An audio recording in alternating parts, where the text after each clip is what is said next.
ஏசாயா 60ஆம் அதிகாரம் 22ஆம் வசனத்தை வாசிக்க கேட்போம்.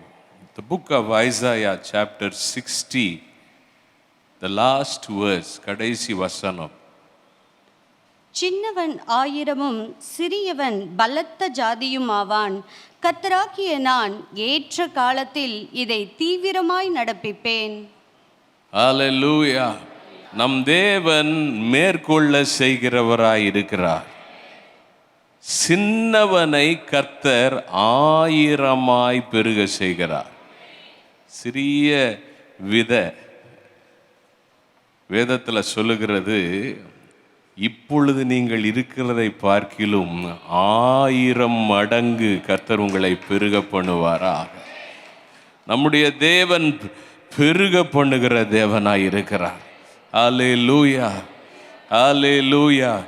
சிறியதாய் ஆரம்பித்த இந்த ஊழியத்தை இம்மட்டும் கர்த்தர் பெருக பண்ணியிருக்கிறார்.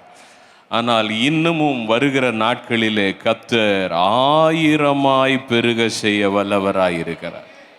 வாழ்க்கையில் நான் ரொம்ப சின்னவனாக இருக்கிற மாதிரி தெரியுது, அற்பமான ஒரு நிலையில் இருக்கிற மாதிரி தெரியுது, மற்றவங்க என்ன அற்பமாக பார்க்குறாங்க, அந்த மாதிரி ஒரு நிலையில் இருக்கிறீங்களோ, ஆவியானவங்களை பார்த்து பேசுகிறாரு.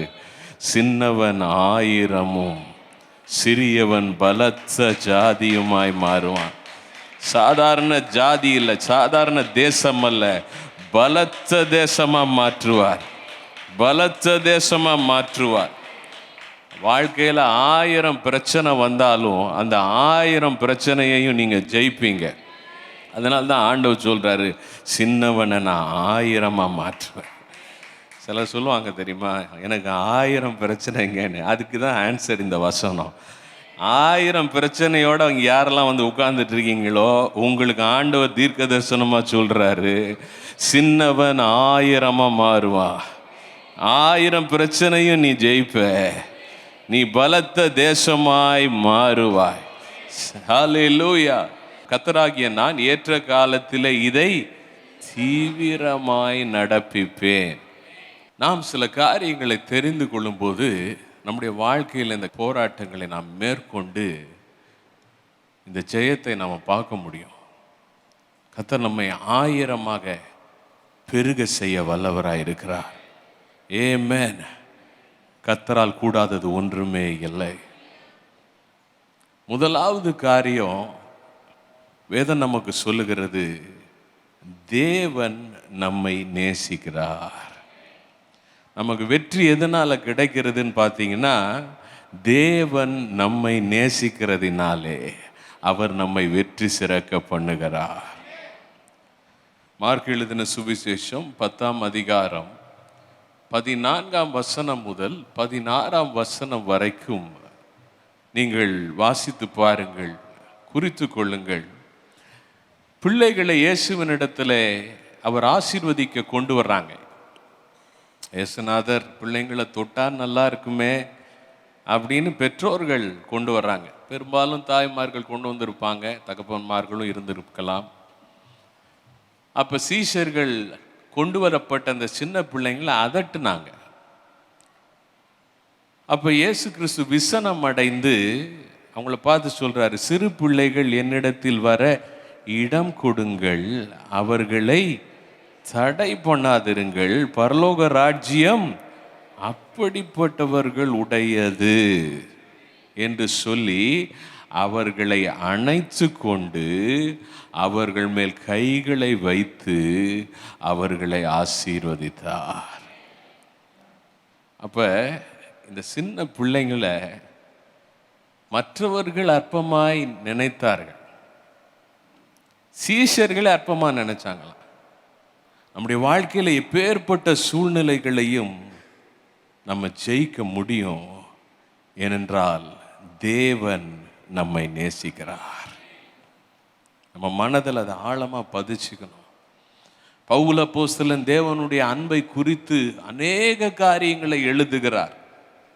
தேவனுடைய அன்பு அதனுடைய அகலமும் நீளமும் ஆழமும் உயரமும் அறிவுக்கு எட்டவே முடியாதா. பரிசுத்த ஆவியானவரால் நம்ம நிரம்புறப்ப மட்டும் ஆவியானவர் அந்த அன்பின் மகிமையை நமக்கு உணர்த்துகிறார். இன்னொரு இடத்துல பவுல் எழுதுகிறார், நாம் நம்மில் அன்பு கூறுகிறவராலே முற்றிலும் ஜெயம் கொள்ளுகிறவர்களா இருக்கிறோமே. ரோமர் 8:37 பவுல் எழுதுகிறார். தேவனுடைய அன்பு, நீங்க வந்திருக்கிற ஒவ்வொருவரும் நீங்க என்ன சூழ்நிலையில் இருந்தாலும் இயேசு உங்களை நேசிக்கிறார். அந்த அன்புக்கு நிரூபணமாக அவர் சிலுவையிலே தன் ஜீவனை கொடுத்தார்.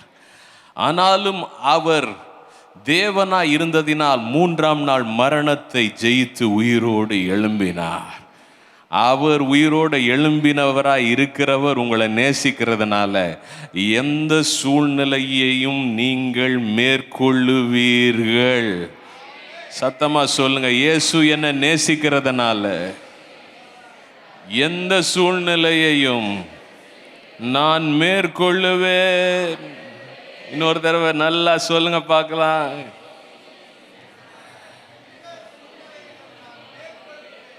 எத்தனை பேர் காதுல நான் சொன்ன ஒரு விஷயம் கேட்டுச்சுன்னு தெரியல.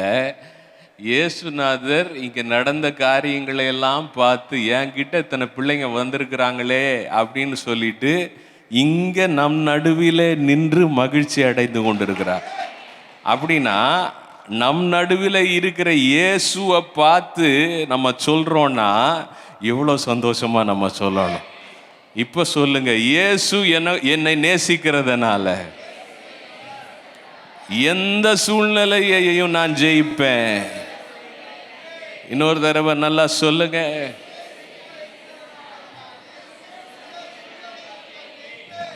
ஆமென். Praise the Lord. இயேசுவின் அன்பு எப்படிப்பட்ட அன்புனா அது மாறவே மாறாது. ஒரு நாள் உலகத்தில் இருக்கிற சிலர் நம்மளை நேசிச்சிருப்பாங்க, நேசிச்சு எல்லாம் ஃபோட்டோலாம் எடுத்திருப்பாங்க. இன்றைக்கி அவங்கள ஃபோட்டோவில் தான் பார்க்கணும், ஆள் இருக்க மாட்டாங்க. ஆனால் இயேசுவின் அன்பை நம்ம ஃபோட்டோவில் பார்க்கவே தேவையில்லை. இயேசுவின் அன்பு அவர் நம்மோட எப்பொழுதும் இருக்கிற அன்பு, மாறாத அன்பு. ஏன்னா ஒரு காலத்தில் உங்களை நேசித்தவங்க இன்றைக்கி உங்களுக்கு பகைவராக மாறி இருப்பாங்க. ஒரு காலத்தில் உனக்காக நான் எதையுமே செய்வேன்னு சொன்னவங்க உங்களை மறந்து போயிருப்பாங்க. ஆனால் இயேசுவின் அன்பு மாறவே மாறாது. யோவான் எழுதும்போது நம்மளை பார்த்து எழுதுறாரு, என் சிறு பிள்ளைகளே. 1 யோவான் 2:1. நம்ம எல்லாருமே தேவனுடைய பிள்ளைகள் தான், கிறிஸ்துவை ஏற்றுக்கொண்டவர்கள். நம்மை குறித்து தேவன் ஒரு திட்டத்தை வைத்திருக்கிறார். வாசிக்கலாம், எரேமியா 1ஆம் அதிகாரம் 5ஆம் வசனத்தை. நான் உன்னை தாயின் வயிற்றில் உருவாக்கும் முன்னே உன்னை அறிந்தேன். நீ கர்ப்பத்திலிருந்து வெளிப்படும் முன்னே நான் உன்னை பரிசுத்தம் பண்ணி உன்னை ஜாதிகளுக்கு தீர்க்கதரிசியாக கட்டளையிட்டேன் என்று சொன்னார். இங்கே எரேமியா ஒரு சிறிய பையன்னு தன்னைய நினச்சிக்கிறாரு, ஒரு வாலிபன் நினச்சிக்கிறாரு. ஐயோ, நான் என்ன செய்ய முடியும், பேச தெரியாத சிறு பையன் அவரே தன்னை சொல்லி கொள்ளுகிறார் அதே அதிகாரத்தில். ஆனால் ஆண்டவர் சொல்கிறாரு, உங்கள் அப்பா அம்மா நீ தாயின் கருவில் உருவாயிருக்கேன்னு தெரியறதுக்கு முன்னாடியே உன்னை நான் தெரிந்து கொண்டேன். அல்லேலூயா. உங்களுக்கு பல சூழ்நிலைகள் உங்கள் வாழ்க்கையில் நீங்கள் ஃபேஸ் பண்ணிட்டு இருக்கலாம். நான் சொல்கிறேன், எந்த சூழ்நிலையை குறித்தும் நான் கலங்க தேவையில்லை. ஏனென்றால் ஆண்டவர் என்ன என்கிட்ட பேசிட்டு, என்னை கூப்பிட்டு பேசிட்டுப்பா பூமியில் பிறக்கிறியா, என்ன சொல்கிற அப்படின்னு கூப்பிட்டு பேசிட்டு அதுக்கப்புறம் நான் பிறக்கலை. இல்லை, என்னுடைய பெற்றோர்கள் அவர்களை அழைத்து பேசிவிட்டு நான் பிறக்கவில்லை. இந்த பூமியில் பிறந்த பிறகு ஒன்றை நான் அறிந்து கொண்டேன், தேவன் என்னை குறித்து ஒரு திட்டத்தை வைத்திருக்கிறார். நானே பிறந்தா என் வாழ்க்கையை பற்றி நான் கவலைப்படணும், யோசிக்கணும், கண்ணீர் விடணும். என்னை பிறக்க வைத்த ஒருவர் இருக்கிறார் என்றால், அவர் என்னை நேசிக்கிறார் என்றால், என்னை குறித்து ஒரு திட்டத்தை வைத்திருக்கிறார் என்றால், இந்த இடத்துல சொல்றாரு, உன்னை நான் ஜாதிகளுக்கு, அப்படின்னா தேசங்களுக்கு தீர்க்கதரிசியாக. அப்படின்னா நீ பேசுனா தேசங்களுக்கு எதிர்காலம் வரும், நீ பேசுனா மனிதர்கள் எதிர்காலத்தை பெற்றுக்கொள்வாங்க. ஏற்படுத்தினேன் சொல்லிட்டு சொல்றார், உன் வாழ்க்கையில பல போராட்டம் உனக்கு வரலாம், எதை பத்தியும் கவலைப்படாத, ஏன்னா நான் உனக்கு ஒரு திட்டத்தை வச்சிருக்கிறேன். அதே அதிகாரத்தின் கடைசி வசனத்தை நீங்க வாசிச்சு பார்த்தீங்கன்னா அதில் ஆண்டவர் சொல்றாரு, அவர்கள் உனக்கு விரோதமா யுத்தம் பண்ணினாலும் உன்னை மேற்கொள்ள மாட்டார்கள், உன்னை காக்கும்படிக்கு உன்னோடு கூட நான் இருக்கிறேன். எத்தனை பேர் விசுவாசிக்கிறீங்களோ கரங்களை தட்டி கர்த்தருக்கு மகிமை செலுத்துங்க. If God has a plan for me, Mr. Devil, you are a loser in my life. Hallelujah. தேவன் என்னை குறித்து ஒரு திட்டத்தை வைத்திருக்கிறதுனால, மிஸ்டர் பிசாசே நீ தோற்று போனவன். ஹல்லேலூயா. என்ன பாஸ்டர் மிஸ்டர் பிசாசுன்னு சொல்லிட்டீங்க? அவனை அப்படி தூக்கி கீழே போட்டாதான் மண்டை நல்லா உடையும். Mister devil, you are a loser. பிசாசே, மிஸ்டர் பிசாசே நீ தோற்று போனவன். எத்தனை பேர் சொல்ல போறீங்க?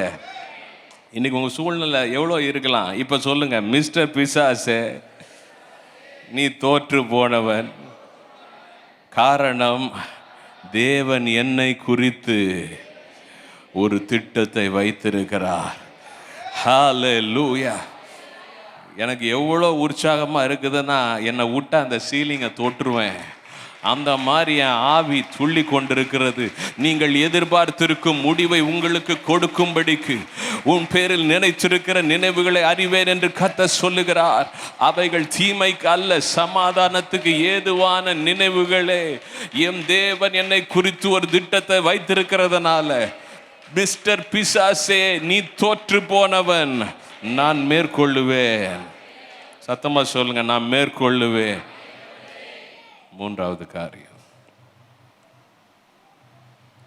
நம்ம மேற்கொள்வதற்கு நாம் செய்ய வேண்டிய ஒரு காரியம், give your struggles to God. உங்கள் போராட்டங்களை தேவனுடைய கரங்களில் கொடுத்து விடுங்கள். வேதத்தில் நாம் பார்க்கிறோம், கர்த்தர் மேல் பாரத்தை வைத்து விடு, அவர் உன்னை ஆதரிப்பார். நீதிமானை ஒரு நாளும் தள்ளாட விட்டார். நம்ம வாழ்க்கையில் பல போராட்டங்கள் இருக்கலாம். நிறைய நேரத்தில் நம்ம என்ன செய்கிறோம்னா, அந்த போராட்டங்களை நம்மளே வச்சு அப்படியே அதை நம்ம கையினால் ஏதாவது செய்யணும்னு பார்த்துட்ருக்கோம். இல்லை கவலைப்படுறோம், எப்படி நான் இதை கடந்து வர போகிறேன், நான் சின்னவனாக இருக்கிறேனே, பலன் இல்லாத மாதிரி இருக்கே, எனக்கு தேவையான பணம் இல்லாத மாதிரி இருக்கே, எனக்கு முன்னாடி பெரிய ஒரு கோலியாத்து மாதிரி ஒரு சூழ்நிலை இருக்குதே, கலங்குறோம். ஆண்டவர் சொல்றாரு, நீ ஜெயிக்க பிறந்தவன். உன்னை நான் தானே பிறக்க வச்சேன், அதை நீ நம்புறல்ல, என்னை ஏற்றுக்கொண்டுட்டல்ல, அப்புறம் நீ உட்காந்து உன் மண்டையை உடைச்சிட்டு இருக்க. ஏன் உடைச்சிட்டு இருக்கிற? விட்டுரு, நான் பார்த்துக்கிறேன், நான் பார்த்துக்கிறேன்.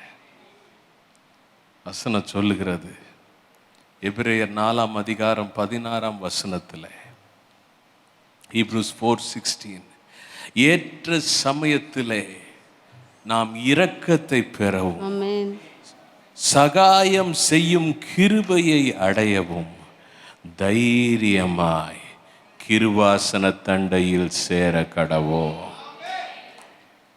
அவர் நம்மளை பற்றி பரிதபிக்கிறாராம். நம்முடைய பலவீனங்களை குறித்து அவர் யோசிக்கிறார். பரிதபிக்கிறார்னா ஐயோ பாவம் அப்படி சொல்றாருன்னு அர்த்தம் இல்லை. உன்னை பற்றி நான் நினைக்கிறேன், உன் கண்ணீரை நான் கணக்கில் வச்சிருக்கிறேன், நீ கடந்து போகிற பாதை எனக்கு தெரியும், உன்னை நான் மறக்கலை, என் உள்ளங்கைகளில் வரைந்து வைத்திருக்கிறேன்.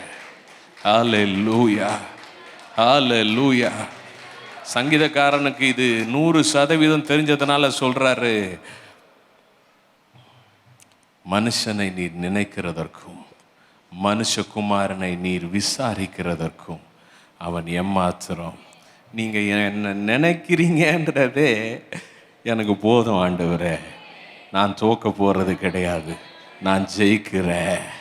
நீங்கள் என்ன நினைக்கிறதுனால நான் ஜெயிக்கிறேன், நீங்கள் என்ன நினைக்கிறதுனால நான் ஜெயிக்கிறேன். சொல்லுங்க பார்க்கலாம், எல்லாரும் சேர்ந்து சொல்லுங்க பார்க்கலாம். இப்போ ரொம்ப முக்கியமான விஷயம் என்ன தெரியுமா? நிறைய பேர்ல கண்களில் கலங்கி கொண்டிருக்கிறீங்க, கண்ணீர் வந்துட்டு இருக்கு. ஏன்னா கர்த்தர் உங்களை நினைக்கிறார்ன்றத ஆவியானவர் உங்க உள்ளத்துல ஆழமா எழுதிக்கிட்டு இருக்கிறாரு, பதித்து கொண்டிருக்கிறாரு. ஹல்லேலூயா. அதனால உங்க சந்தோஷம், ஆனந்த சந்தோஷத்தினால கர்த்தர் உங்களை நிரப்புகிறார். ஆண்டவர் நம்மளை நினைக்கிறதுனால நம்ம கவலைப்பட தேவையில்லை. நம்ம ஸ்ட்ரகிள்ஸை கொடுத்துடணும். பலவிதமான போராட்டம் இருக்கலாம். சில நேரத்தில் பிரச்சனைகளினால போராட்டம் இருக்கலாம். சில நேரத்தில் நம்ம கிட்ட இருக்கிற சில குறையே நமக்கு பெரிய போராட்டத்தை உண்டு பண்ணலாம்.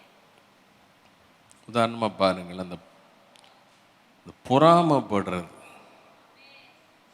பொறாமை அப்படின்னு பார்த்தீங்கன்னா, ஒருத்தவங்க இப்போ 2 பேர் இருக்கிறாங்க, ஸ்கூலில் கிளாஸில் இருக்கிறாங்க, ஃப்ரெண்ட்ஸு. 2 பேரும் நல்லா பரீட்சை எழுதுறாங்க. ஒருத்தவனுக்கு ஃபர்ஸ்ட் ரேங்க் வந்துருச்சு. அடுத்த ஃப்ரெண்டு என்ன செய்கிறான்னா, அதுலேருந்து அவங்க கூட பேசுறது இல்லை, டூக்கா. அந்த டூக்காக்கு பின்னாடி என்ன இருக்குதுன்னு நினைக்கிறீங்க? பொறாமை. உடனே அவன் மேலே கோபம், அவன்கிட்ட பேசுறது கிடையாது, அவன் வந்தா அப்படி இடிச்சிட்டு போடுறது, அவங்ககிட்ட பக்கத்தில் உட்காந்துட்டு இருக்கு இனிமேல் நான் உட்கார மாட்டேன், நீ ஃபஸ்ட்டு பெஞ்சில் உட்காந்தா நான் 3rd பெஞ்ச், இல்லாட்டினா உன் இடத்துல நான் வந்து உட்காந்துப்பேன். இல்லைங்களா? பொறாமை. இப்போ இதில் என்ன விஷயம்னு பார்த்தீங்கன்னா, இந்த பொறாமையை பிசாசு ஒருத்தவங்க மனசில் கொடுக்கும்போது, பொறாமப்படுறதே அவங்க தேவனுடைய ஆசீர்வாதத்தை அல்லது ஜெயிக்கிறதற்கு தடையாய் மாறிவிடுகிறது. ஒருத்தவங்க நல்லா இருக்கிறாங்க, நானும் தானே நல்லா எழுதினேன் பரீட்சை, எனக்கு ஏன் ஃபர்ஸ்ட் ரேங்க் கிடைக்கல, அப்படி யோசிக்கிறது பொறாமை. அதுக்கு பதில் ஃபர்ஸ்ட் ரேங்க் எடுத்தவங்கள கங்க்ராச்சுலேஷன்ஸ், என் ஃப்ரெண்டு ஃபர்ஸ்ட் ரேங்க் எடுத்திருக்கிறான், என் ஃப்ரெண்டு நல்லா மெடல் வாங்கியிருக்கிறான், என் ஃப்ரெண்டு எங்கள் ஸ்கூல் ஃபர்ஸ்ட்டாக வந்திருக்கிறான், இல்லை காலேஜ் ஃபர்ஸ்ட்டு, இல்லை என் ஃப்ரெண்டு இப்படி வந்திருக்கிறான்னு சொல்லும்போது அந்த இடத்துல நீங்கள் மேற்கொண்டுட்டீங்கன்னு அர்த்தம். ஹல்லேலூயா. வேதத்தில் நம்ம பார்க்குறோம், தாவீது தான் கோலியாத்தை ஜெயிச்சாரு. உடனே இந்த ஸ்திரீகள் எல்லாம் சும்மாவே இருக்க மாட்டாங்க. நம்ம சிஸ்டர்ஸ் எல்லாம் நல்ல சிஸ்டர்ஸ். என்ன அங்கே சவுல் கொன்றது 1000, தாவீது கொன்றது யார் உன்கிட்ட கேட்டா?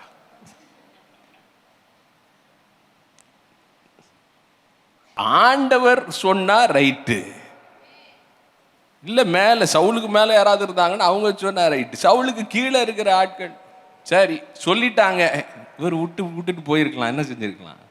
ஓகேப்பா, நம்ம கீழே நீ என்ன பண்ணிட்ட, நமக்கு உதவியாக நீ நல்லா வந்திருக்க, சபாஷ். ஆனால் பொறாமைப்பட்டு அந்த நாள்லேருந்து காய்மகாரமாய் பார்த்தான், பொறாமையோட பார்க்க. இப்போ பாருங்க, பொறாமைப்பட்ட யாருமே வாழ்க்கையில் ஜெயிச்சதே கிடையாது. கொஞ்சம் நேரம் ஜெயிக்கிற மாதிரி இருக்கலாம், ஆனால் வாழ்க்கையில் ஜெயிச்சது கிடையாது. பைபிளில் நம்ம பார்க்குறோம். சரியா?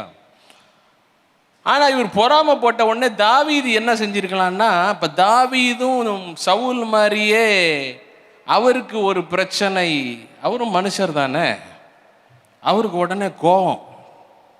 என்ன கோபம்? என்ன, நான் போய் என் உயிரையே கொடுத்து இந்த கோலியாத்தை, ஆண்டவருடைய அபிஷேகத்தை சார்ந்து போனேன், கர்த்தர் ஜெயம் கொடுத்தாரு, கோலியாத்து தலையை வாங்கிட்டு வந்து கொடுத்தா, நீர் என்ன இப்படி சொல்கிறீரு, நீர் என்ன இப்படி செய்கிறீரு, எனக்கு விரோதமாகவே ஈட்டி குத்த பார்க்குறீரு, எனக்கு தெரியாதா? அப்படி கோபப்பட்டிருக்கலாம். பொறாமப்பட்ட யாரும் ஜெயிச்சதும் கிடையாது, கோபப்பட்ட யாரும் ஜெயிச்சதும் கிடையாது. கவனிங்க, இந்த நேரத்தில் தான் தாவீது தன்னுடைய மனசில் எவ்வளோ வேதனையாக இருக்குது அப்படின்றதெல்லாம் சங்கீதத்தில் எழுதி வச்சிருக்கிறார். ஒரு சங்கீதத்தை சொல்ல முடியாது, நீங்கள் சங்கீதம் எடுத்து வாசிச்சு பாருங்க. எப்படியெல்லாம் எனக்கு விரோதமாக எழும்புகிறவர்கள் அநேகர், நான் நல்லது செஞ்சவனே எனக்கு கெட்டது செய்கிறேன் ஆண்டவரே அப்படின்னு ஆண்டவர்கிட்ட சொல்கிறார்.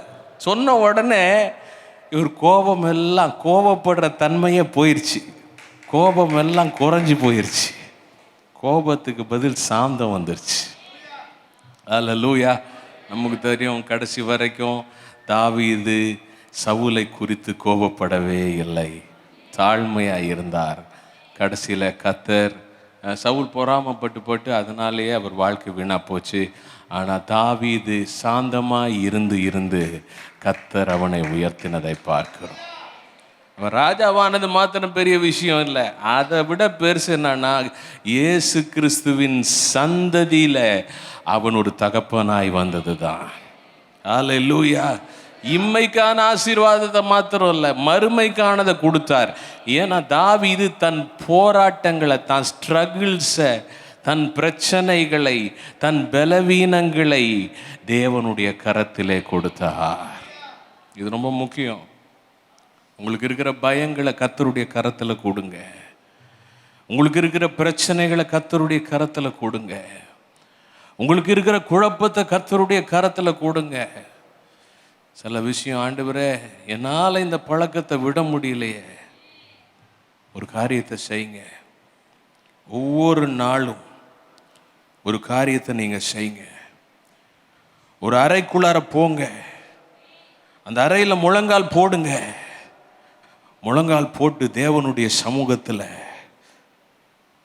இந்த காரியத்தை கர்த்தருக்கு முன்பாக நீங்கள் இருக்கிறீங்கன்னு சொல்லி உணர்வோட எல்லாரும் என்ன பாருங்க, அந்த நேரத்தில் முழங்கால் போட்டு தேவ சமூகத்தில் உங்கள் முகத்தை தாழ்த்தி, உங்களுடைய தலை உங்களுடைய நெற்றி தரையிலே படும் அளவுக்கு, ஆண்டவரே என்னுடைய பலவீனங்களை உமக்கு கொடுக்கிறேன், என்னால் முடியல ஆண்டவரே, என்னால் விட முடியல, என்னால் மேற்கொள்ள முடியல, ஆனால் உம்மால் எல்லாம் முடியும், என்னை நான் தாழ்த்துகிறேன், இந்த பலவீனத்தை உமக்கு கொடுக்கிறேன், உம்மிடத்தில் கொடுக்கிறேன், இது மேலே எனக்கு வெற்றியை தாங்க, இந்த பிரச்சனையின் மேலே வெற்றியை தாங்க, இந்த பொறாமையின் மேலே வெற்றியை தாங்க, இந்த கோபத்தின் மேலே வெற்றியை தாங்க, இந்த பாவத்தின் மேலே வெற்றியை தாங்க, இந்த பலவீனத்தின் மேலே வெற்றியை தாங்க, இந்த கடன் மேலே வெற்றியை தாங்க.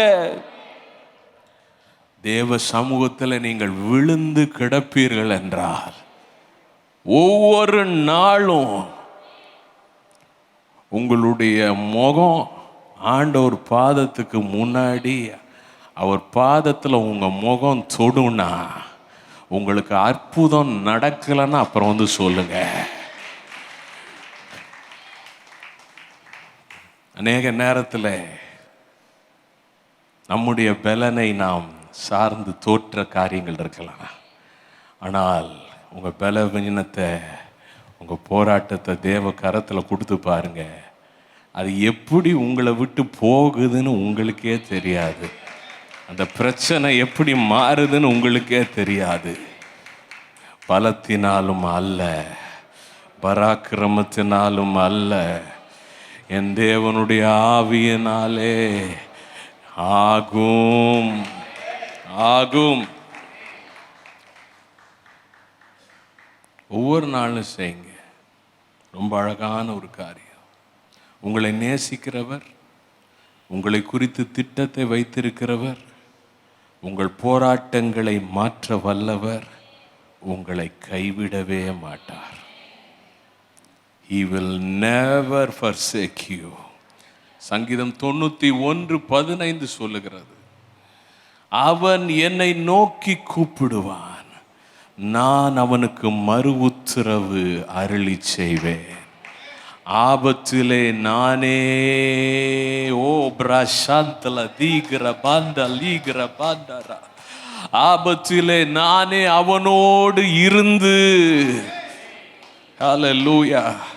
தூதர்களெல்லாம் இருப்பாங்கன்னெலாம் ஆண்டவர் சொல்றாரு அந்த சங்கீதத்தில். ஆனால் கிளைமேக்ஸ் வரும் பொழுது அவரே எழும்பிடுறாரு, அவரே சிங்காசனத்தை விட்டு எழும்பிடுறாரு. இந்த இடத்துல அவர் சொல்றாரு, ஆபத்தில் நானே அவனோடு இருந்து. யாரு? தேவனே, இயேசுவே, நான் இருப்பேன்பா, நான் விட்டுற மாட்டேன், நான் கைவிட மாட்டேன், நான் உன்னை விட்டு விலக மாட்டேன். அவனை தப்புவித்து அவனை கனப்படுத்துவே. ஹல்லேலூயா. 31:8 சொல்றாரு, மோசே சொல்றத கர்த்தர் பேசுறாரு, உன் தேவனாகிய கர்த்தர் தாமே உனக்கு முன்பாக போகிறவர், அவர் உன்னோடு இருப்பார், அவர் உன்னை விட்டு விலகுவதும் இல்லை, உன்னை கைவிடுவதும் இல்லை. நீ பயப்படவும் கலங்கவும் வேண்டாம். ஹல்லேலூயா. நான் போதித்து கொண்டிருக்கிற, நான் பிரசங்கித்து கொண்டிருக்கிற, நான் ஊழியம் செய்கிற இந்த இயேசு உங்களை கைவிட மாட்டார், என்னை கைவிட மாட்டார், நம்மை கைவிட மாட்டார். ஆகையினால் நான் ஜெயிப்பேன். ஹல்லேலூயா. இதில் ரொம்ப முக்கியம் என்னன்னா, அந்த மாதிரி சூழ்நிலை, ஒரு கஷ்டமான நேரத்தில் இருக்கீங்களா, நான் சொல்கிறேன், இயேசுன்ற நாமத்தை சொல்லுங்க. அந்த சூழ்நிலையின் மத்தியில் Jesus Jesus Jesus Jesus Jesus Jesus hallelujah சொல்லும்போதே விடுதலை, சொல்லும்போதே விடுதலை. இப்போ ஒரு 2 நிமிடங்கள் மாத்திரம் சொல்ல போகிறோம். ஹல்லேலூயா. Thank you Jesus. ஹல்லேலூயா. பரலோக தகப்பனே, இயேசுவின் நாமத்தினால ஆண்டவரே, நீர் மேற்கொள்ளுகிற வல்லமையை தருகிறவர். உடைய வார்த்தையை கேட்டு உடைய வார்த்தையை பெற்று கொண்டிருக்கிற ஒவ்வொருவர் வாழ்க்கையிலும் இன்றைக்கு ஆண்டவரே, எல்லா சிறையிருப்பையும் இப்பொழுது மாறும்படியாய் கட்டளை இடுகிறேன். அற்புதங்களை கட்டவிழ்கிறேன். சூழ்நிலைகள் மாறும்படியாய் கட்டளை இடுகிறேன். வியாதிகள் மறையும்படியாய் கட்டளை இடுகிறேன். உம்முடைய நாமத்தை உச்சரிக்கும் பொழுது கைகளை விட்டு போனது, இழந்து போனது அவர்கள் வாழ்க்கையில திரும்பி வரும்படியாய் கட்டளை இடுகிறேன். திறக்காத கதவுகள் திறக்கும்படியாய் கட்டளை இடுகிறேன். இயேசுவின் நாமத்தினால எல்லா விதமான குற்ற உணர்விலிருந்தும் விடுதலை, பாவ கட்டுகளிலிருந்து விடுதலை ஆண்டவரே, எல்லா விதமான ஆண்டவரே சாபங்களிலிருந்து விடுதலை, கடன் பிரச்சனைகளிலிருந்து விடுதலை, மனதை நெருக்கி கொண்டிருக்கிற எந்த காரியங்களிலிருந்து விடுதலை உண்டாகட்டும். இயேசுவின் நாமத்தினால் மேற்கொள்ளுவார்களாக. ஆண்டவரே, நீர் மேற்கொள்ள செய்கிறதற்காக நன்றி. பரிசுத்த ஆவியானவர் இந்த நேரத்தில் ஹல்லேலூயா ஹல்லேலூயா உங்களுக்காக இந்த இடத்துல யாரோ ஒருத்தவங்க இருக்கிறீங்க, யாரோ ஒருத்தவங்களோ சிலரோ இருக்கிறீங்க. உங்களுக்காக தேவன் ஆயத்தம் பண்ணி வைத்திருக்கிற அந்த பங்கை கர்த்தர் இப்ப உங்களுக்கு கொடுக்கிறாரு. பெற்றுக்கொள்ளுங்க இயேசுவின் நாமத்தினால. ரிசீவ். நீங்க பொறுமையா இருந்ததனால உங்களுக்கு கடந்து வருகிற பங்கு, கடந்து வருகிற கனியை பெற்றுக்கொள்ளுங்க. Receive in the name of Jesus. இயேசுவின் நாமத்தினால ஹல்லேலூயா. சுதந்தரிச்சுக்கோங்க. தீவிரமா எடுத்துக்கொள்ளுங்க. நன்றி சொல்லி எடுத்துக்கொள்ளுங்க. அது உங்களை வந்து சேருகிறது. ஆண்டவரே, நீர் மேற்கொள்ள செய்கிறதற்காய் நன்றி. இயேசுவின் நாமத்தில் பிதாவே.